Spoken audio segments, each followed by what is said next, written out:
Vatsimpana etnineny Ratovelo Jacqueline.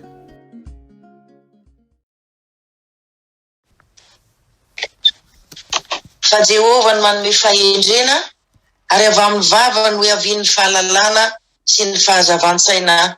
Amen. Ivavaka isika. Mankasitraka mankatelina indrindranao zay ry tomponay sy mpanjakanay satria fantatray fa mbola noho ny fitiavanao sy ny famindramponao tokoa no mbola tsy nahalandritranay. Mbola nanomezanao anay tombonandro vaovao indray ivelomanay ary koa nanafinao anay hery tanjaka fahasalamana. Mbola ahafahanay indray miankohoka mpanajany amin'ny tongomasinao, iarahabanao, ideranao, ankalazanao ary anome voninahitra indrindra ho anao ihany koa. Faly koa zay tompo hiatrika ny voninahitra ao ary hiomby-mibavaka miaraka aminao eto ankehitriny handreny afatrao. Koa mbola faly zay mangataka aminao Jesosy hoe vahoaka ny fanahy masinao ameno sy amonto anay tsirairay avy, mba ahafahanay mandray tsara ny teninao, ahafahanay mitahiry zany ao am-ponay ary ahafahanay koa mizary zany ho an'ny namanay manodidina anay ho fampaherezana ny manodidina. Dia manatreha feno aza Jesosy ao fotoana izao mba ho masina sy ho tanteraka araka ny sitraponao ary mba mitenena ihany koa tompo fa vonona izay andresy ankatoa ny teninao. Amin'ny anaranao masina sy be voninahitra Jesosy no angatanay sy anaovanay izany vavaka izany. Amen. Dia mbola faly miarabantsika mpianakavy ny finoana rehetra ry havana amin'ny anaran'ny tompo ary faly ihany koa manona ny fahasoavana mba ampiadanana avy amin'Andriamanitra Ray sy Jesosy Kristy tompontsika ary ny fampiraisana avy amin'ny fanahy masina. Ny teny izay angalantsika fampaherezana ry havana dia izay hitantsika eo amin'ny bokin'ny Kolosianina, bokin'ny Kolosianina toko 2 ny andininy voalohany ka hatramin'ny 5:10.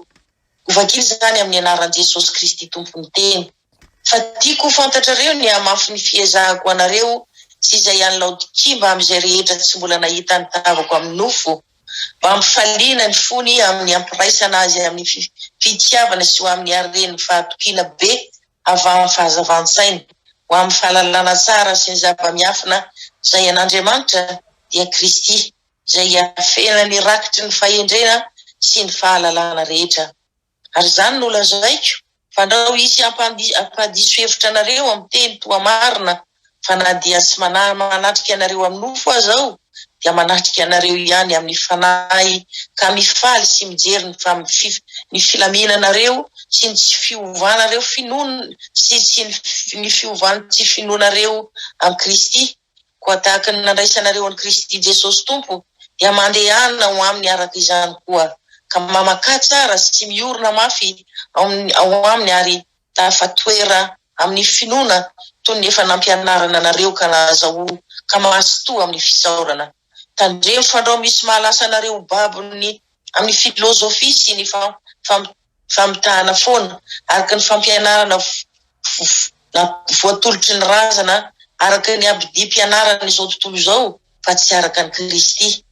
Fa ao amin'ny tena no itoeran'ny fahafenon'ny fomban'Andriamanitra rehetra ary ianareo dia tanteraka ao aminy satria izy no lohan'ny fanapahana sy ny fahefana rehetra ary tao aminy koa no namorana anareo tamin'ny famorana sy natao tanana tamin'ny fanesorana ny tenany nofo dia tamin'ny famorana Kristy.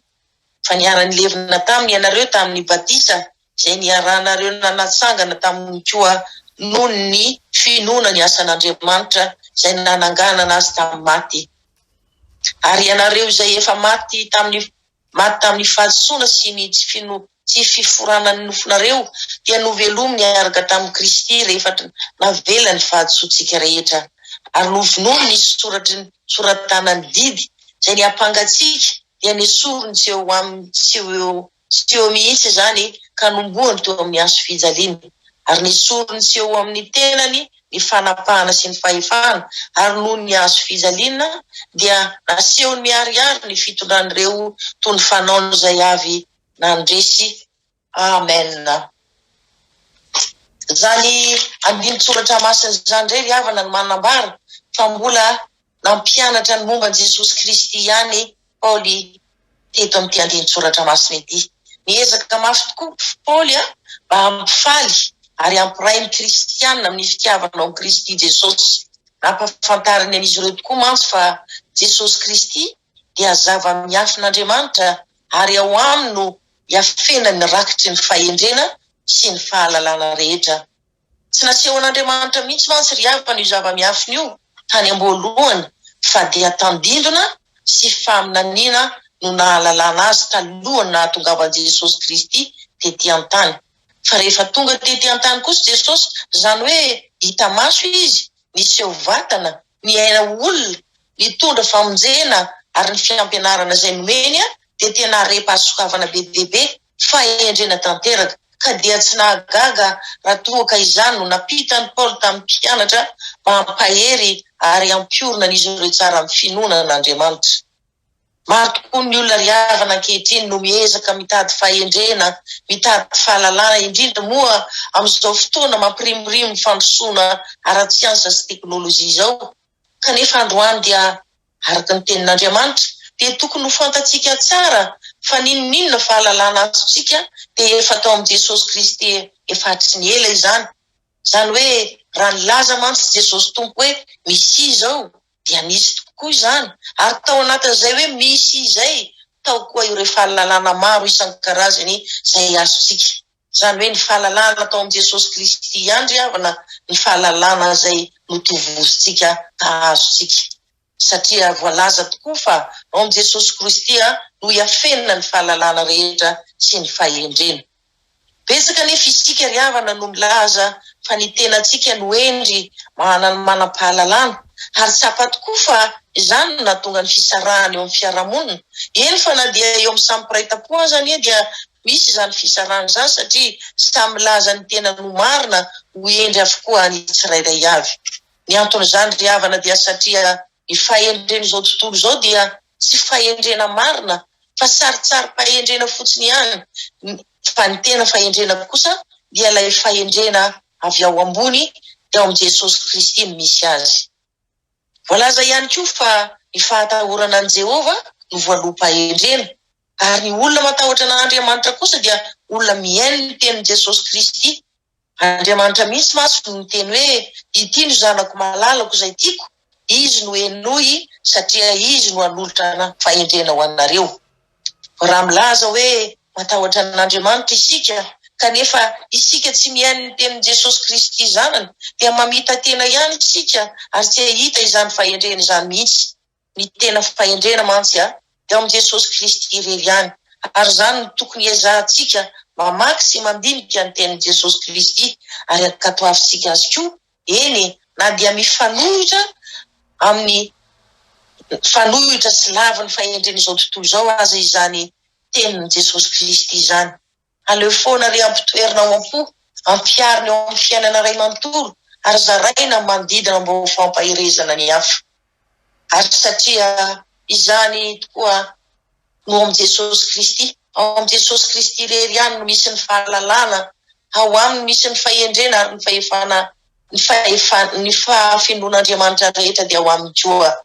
Noho izany Jesosy Kristy ry havana dia azo lazaina mihitsy fa sady zanak'Andriamanitra izy no ten'Andriamanitra mihitsy koa, manana ny fahalehibiazan'Andriamanitra, manana ny fahamasinany ary ny heriny. Izay rehetra ananan'Andriamanitra dia ananany avokoa. Noho izany raha reny sisiny tokoa ry havana, raha dia raina Jesosy, raha kalazaina ary omemboninahitra sy tokoana ihany koa izy. Voalazany voale tokoa ry havana fa Jesosy Kristy dia lohan'ny fanapahana sy ny fahefana rehetra. Zany hoe rehefa nitsangana tamin'ny maty Jesosy Kristy dia nomeny tompoka azy ny fahefana rehetra any an-danitra any ka hatraty an-tany. Izy ihany koa no mandidy sy manapaka ny zavatra rehetra, ary izy no nanome baiky ny mpianany hoe andehana ianareo ka avoainy demonia, sitrany marary sy ny sisa sy ny sisa, satria izy no lohan'ny fanapahana sy ny fahefana rehetra. Koa raha izany Jesosy Kristy ry havana, tsy mampalahelo ve raha toa ka tojo olana mafy isika dia lasa mandeha midodidody mitady fanampiana sy fanafana amin'ireo olona izay heverintsika angamba hoe manana fahefana monjy antsika. Tsarovy nefa ry havana fa matoa isika manao izany dia na kely ny finoantsika an Jesosy Kristy na mety tsy misy mihitsy aza angamba, tsy fantatsika ny hery sy ny fahefana izay ananan Jesosy Kristy. Tsarovy nefa ry havana fa izany fahefana izay ananan'olombelona izany dia mbola eo ambany fahefan'i Jesosy Kristy ihany. Eo amin'ny 1:20 dia laza ihany koa fa Jesosy Kristy no namorana ny olona tamin'ny famorana tsy natao tanana, tamin'ny famorana ny tena ny nofo dia famorana Kristy. Ary rehefa voafora ny olona dia izay no porofo fa n'Andriamanitra izy. Taty aoriana nefa dia milaza Paoly hoe ny zava-dehibe indrindra hozy izy dia ny ahatongavan'ny olona olom-baovao, kanefa tsy ho mora ho an'ny olona no ahatonga azy olom-baovao izany. Hoy tokoa mantsy ny tenin'Andriamanitra hoe raha misy olona ao amin'ny Kristy dia olom-baovao izy. Dia Paoly koa dia niteny hoe tsy izao intsony no velona fa i Kristy no velona ato anatiko. Ry hava malala ao amin'ny Tompo, na dia maniry tokoa aza isika rehetra hoe ho tonga olom-baovao, kanefa isika tsy maniry hitady hikatsaka ny Jesosy Kristy dia tsy ho tanteraka mihitsy akory izany faniritsika izany. Angamba mety hiova ihany isika, saingy ny ety ivelany ihany mety hiova, fa ny ao anatintsika kosa ny fony fanany saina tsy hiova mihitsy satria tsy ho tanteraka olom-baovao mihitsy isika raha tsy ao anatintsika Jesosy Kristy. Aoko tsarovantsika mandrakariva ry havana fa Jesosy Kristy aneka maty na fony ihany teo ambony hazo fijaliana hisolo heloka antsika. Maty koa mba azahoantsika famelan-keloka dia ataontsika ahoana ny anao tsinitsina izany raha sarobidin'i Jesosy Kristy izany. Marina tokoa aloha fa maty Jesosy, nalevona izy kanefa dia nitsangana tamin'ny maty koa. Dia toy izany koa ny isika kristianina hanaradia azy rehetra niara-nalevona tamin'ny Jesosy Kristy isika sy ny otantsika rehetra ary nitsangana tamin'ny maty ka niova tanteraka koa. Teo amin'ilay hazo fijaliana namatsehana sy nandatsahan'i Jesosy Kristy ny rany, teo izy no nahazo fandresena ka nitondra fanavotana ho antsika mpanota rehetrarehetra. Na dia nametsika azy tokoa aza ny Satana mba hanameloka azy, dia tsy nanam-pahefana intsony ny Satana satria ninona lazaina fa heriny dia teny indray mba hava-monja no lazain'i Jesosy Kristy hoe mivoa dia tsy maintsy mivoaka ny demonia. Ary izany fahefana ananan'i Jesosy Kristy izany ry havana dia mbola manan-kery mandraka ankehitriny. Koa aleo reraketana ho amposi saina izay rehetra momba an'i Jesosy Kristy fantatsika, mba tsy halasantsika ho babo ny fampianaran-diso maro n'izao tontolo izao, fa kosa hanarahantsika an Jesosy Kristy tompontsika sy mpamonjy antsika. Amen. Hivavaka isika. Mankasitraka mankatela indrindra ry tomponay sy mpanjakanay, fa noho ny fitiavanao sy ny fifamindramponao aminay dia tsy mety mangina mihitsy ianao fa mbola manambara aminay isan'andro, ary androany ianao dia miteny aminay hoe ao aminao tokoa ny hafenany rakitry ny fahendrena sy ny fahalalana rehetra. Tsy tafandrimary tokoa mantsy ianao Jesosy, satria fantatrao fa maro dia maro aminay tokoa anie no diso hevitra tanteraka, fa izany fahendrena sy fahalalana izany dia ho azonao amin'ny fahaizanay amin'ny alalan'ny firoborobon'ny teknôlôjia isan-karazany eto amin'ity izao tontolo izao ity. Tsy fantatray Jesosy fa eo aminao mihitsy ary eo aminao rery ihany no hiafenany fahendrena sy ny fahalalana. Tsy fantatray koa Jesosy fa ianao ny lohan'ny fanapahana rehetra, ianao ihany koa ny tompon'ny fahefana ny an-danitra ka hatraty an-tany. Anka raha tozy fahasarotana anie izay Jesosy dia nodinganina ianao fa lasa izay nitady famonjena sy fahalalana any akapa. Sandretrarehetra izany Jesosy no fahadalanay. Ianao ka nahatongana ianao zava-poana tsy mifanaraka amin'ny sitraponao. Koa mamindrafo aminay Tompo, mamelana heloka rehetra dia mangataka indrindra aminao zay Tompo amin'ny alalan'ny fanahy masinao. Ampio izay mba hanazava ny foamam-pahananay, hatakaranay tsara ny sitraponao rehetra. Hanananay etaeta ihany koa hitady sy hikatsakanao amin'ny fo fanahy saina, satria maniry tokoa izay Jesosy raha maniry ny hiova fo hiova fanahy, hiova saina ihany koa anaraka anao, ary koa mba ho tonga olo-baovao eo aminao Jesosy Kristy. Ampio indrindra ihany koa izay Jesosy mahalala hatsiaro amponay ny vidy lafina lohanao mba hanavotana anay azahoanay famelan-keloka izay mpanota rehetrarehetra amin'ny alalan'ny rasonao izay nalasaka teo ambony hazo fijaliana.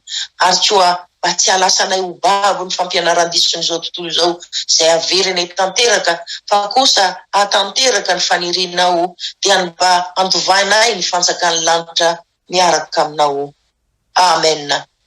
Raiso ny tsodranomasina avy amin'Andriamanitra raitsika. hitahy amintsika anie Jehova ka hiaro antsika. Ampamirapiratra ny tavany amintsika anie Jehova ka amindra fo amintsika.